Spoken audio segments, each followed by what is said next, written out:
Hello friends, ஒரு அட்டகாசமான சுவையில் புளிச்சக்கீரை கடையல் செய்யலாம். எப்படி செய்கிறதுன்னு பார்க்கலாம் வாங்க. அதுக்கு ஒரு கட்டு கீரை எடுத்து கீரையாக கட் பண்ணி இந்த மாதிரி 2-3 தடவை வாஷ் பண்ணிவிட்டு வச்சுருக்கேன்.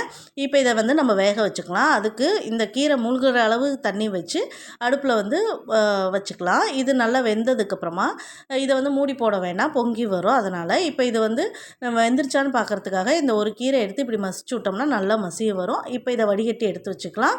இப்போ இந்த தண்ணி உங்களுக்கு விளக்கெல்லாம் வாஷ் பண்ணுறதுக்கு யூஸ் பண்ணிக்கலாம். இப்போ அது உரமாக இருக்கட்டும். இப்போ இதை கடைஞ்சிக்கலாம். இதை கடைஞ்சிட்டு வந்ததுக்கப்புறமா கடாயை வச்சுக்கலாம். கடாயில் எண்ணெய் சேர்த்துட்டு கடவுளுந்தம்பருப்பு பூண்டு தட்டி போட்டது சேர்த்தா அவ்வளோ வாசமாக இருக்குங்க. இதிலே வரமிளகா சேர்த்துட்டு சின்ன வெங்காயத்தை பொடி பொடியாக கட் பண்ணி சேர்த்தோம்னா அதை விட வாசம் அவ்வளோ சூப்பராக இருக்குங்க. இப்போ கடைஞ்சி வச்சுருக்க கீரையும் சேர்த்து நல்லா ஒரு பரட்டு எடுத்துக்கலாங்க. இதை சுடசாதத்தில் போட்டு பிணைஞ்சு சாப்பிடும்போது அப்படி ஒரு டேஸ்ட்டாக இருக்குங்க. அதுக்கு சொல்ல வார்த்தையே இல்லை. நீங்களும் உங்கள் வீட்டில் ட்ரை பண்ணி பார்த்துட்டு எனக்கு கமெண்ட் பண்ணுங்கள், லைக் ஷேர் பண்ணுங்கள். தேங்க்யூ.